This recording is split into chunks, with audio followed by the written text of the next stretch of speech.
అలానే మిసెస్ రావు యుగాంతం కాబోతుందా? భావావంగా చెప్పింది ఇప్పుడు నిజం కాబోతుందా?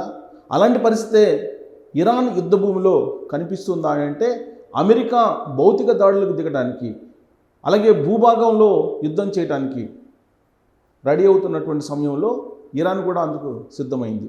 కేవలం ఇరానే కాదు, ఒకవైపు ఇరాక్కు సంబంధించినటువంటి ఇస్లామిక్ రిపబ్లికన్, మరోవైపు యెమెన్కి సంబంధించినటువంటి హౌతీలు, ఇంకొక వైపు లెబనాన్కి సంబంధించినటువంటి హిజ్బుల్లాలు, వీళ్ళందరూ ఇరాన్ తోటి చేతి కలిపారు.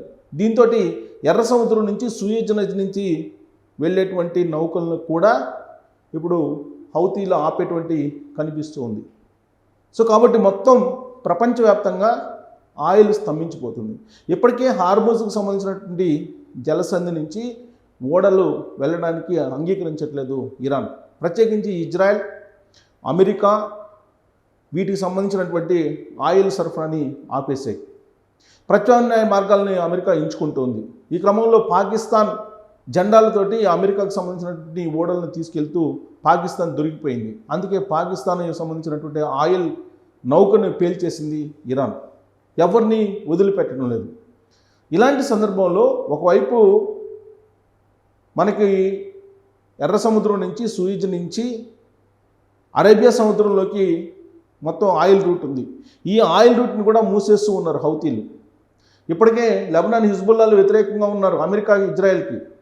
మరోవైపు ఇజ్రాయెల్ ఇరాన్ని లేకుండా చేయాలనేటువంటి ప్రయత్నం చేస్తుంది. ఇలాంటి పరిస్థితుల్లో సరిహద్దుల చుట్టూ ఉన్నటువంటి అమెరికా అణు స్థావరాలను పేల్చేస్తుంది ఇరాన్. ఇరాన్ 12 లక్షల మంది సైన్యాన్ని తయారు చేసింది దాదాపుగా. ఈ 12 లక్షల మంది సైన్యం ఒకవేళ భూభాగానికి సంబంధించినటువంటి ఆర్మీని పంపిస్తే, ఒకవేళ దేశంలోకి కనుక అమెరికా సైన్యం వస్తే వెంటనే పేల్చేసినటువంటి విధంగా మొత్తం మందు పాత్రలను పెట్టింది ఇరాన్. ఇలాంటి పరిస్థితుల నడుమ అణ్వాయుధాలను కూడా రెడీ చేశారు. అణుయుద్ధం వస్తుంది, అణుయుద్ధం రాబోతుంది అనేటువంటి సంకేతాలు కూడా యుద్ధ భూమిలో వినిపిస్తున్నాయి. దానికి కారణం ఏంటంటే ఖతార్లో ఉండేటువంటి అమెరికా అణుస్థావరాన్ని ఇరాన్కి సంబంధించినటువంటి డ్రోన్స్ టచ్ చేశాయి, మిజైల్స్ టచ్ చేశాయి.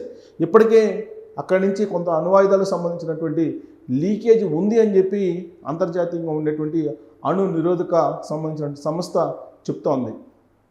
ఒకవేళ కనుక ఇరాన్ రాబోయేటువంటి రోజుల్లో అమెరికాకు సంబంధించినటువంటి అణ్వస్త్ర స్థావరాల మీద కనుక మిజైల్స్ని పేలిస్తే అప్పుడు అణుయుద్ధం వచ్చేటువంటి ప్రమాదం పొంచి ఉంది. ఇలాంటి సందర్భంలో ఇరాన్కి రష్యా సపోర్ట్ ఉంది, చైనా సపోర్ట్ ఉంది, అలాగే అక్కడ ఉండేటువంటి హిజ్బుల్లాలు, హౌతీలు, అలాగే రిపబ్లికన్స్, ఇస్లామిక్ రిపబ్లికన్స్ వీళ్ళందరూ కూడా సపోర్ట్ అయ్యారు. దీంతో తాడో పేడో తెలుసుకునేందుకు అమెరికాతోటి సిద్ధమవుతుంది ఇరాన్. ఒకవైపు ఆకాశ మార్గాన దాడులు చేస్తూ ఉన్నారు అమెరికా సైన్యం, ఇజ్రాయెల్ సైన్యం.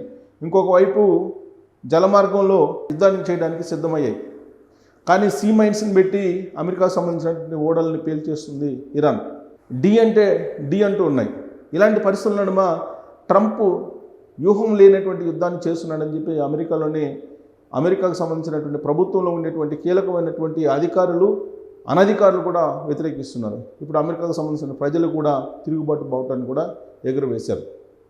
ఇలాంటి పరిస్థితుల నడుమ ట్రంప్ ఇరాన్ని లేకుండా చేస్తాను, ఇరాన్ని భూస్థాపితం చేస్తాను అని చెప్పి అంటూ ఉన్నాడు.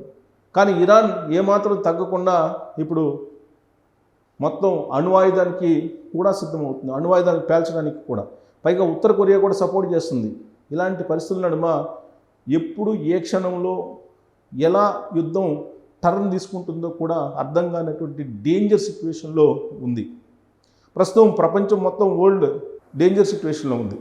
బాబా వంగ చెప్పినట్టు థర్డ్ వరల్డ్ వార్ వస్తే టోటల్గా యుగాంతానికి దాదాపు ప్రారంభం అయినట్టే అని చెప్పి అనుకోవాలి. సో మరి బాబా వంగ చెప్పింది నిజం కాబోతుందా? అణుయుద్ధం రాబోతుందా? ఇరాన్ దూకుడు చూస్తే అలానే అనిపిస్తుంది. మరి అమెరికా వెనక్కి తగ్గాలన్నా తగ్గనటువంటి పరిస్థితి, తగ్గలేనటువంటి పరిస్థితిలో ఉంది అమెరికా. ఎందుకంటే కర్గ్ ద్వీపాన్ని ఏదో ఒక రకంగా స్వాధీనం చేసుకొని ఇరాన్ మీద గెలిచామని చెప్పి అంతర్జాతీయ సమాజానికి చెప్పేటువంటి ప్రయత్నం చేస్తున్నటువంటి క్రమంలో అడుగడుగున వైఫల్యం చెందుతుంది అమెరికా, అడుగడుగున ఓడిపోతుంది. అయినా కింద పడ్డ పై చేయి అన్నట్టుగా అమెరికా వ్యవహరిస్తున్న తరుణంలో ఇరాన్ అణు యుద్ధానికి సిద్ధమవుతుందా?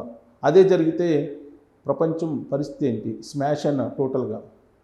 యుగాంతం అనేది ఆల్రెడీ స్టార్ట్ అయిందా అనే దాని మీద మీరు కామెంట్ చేయొచ్చు. Thank you.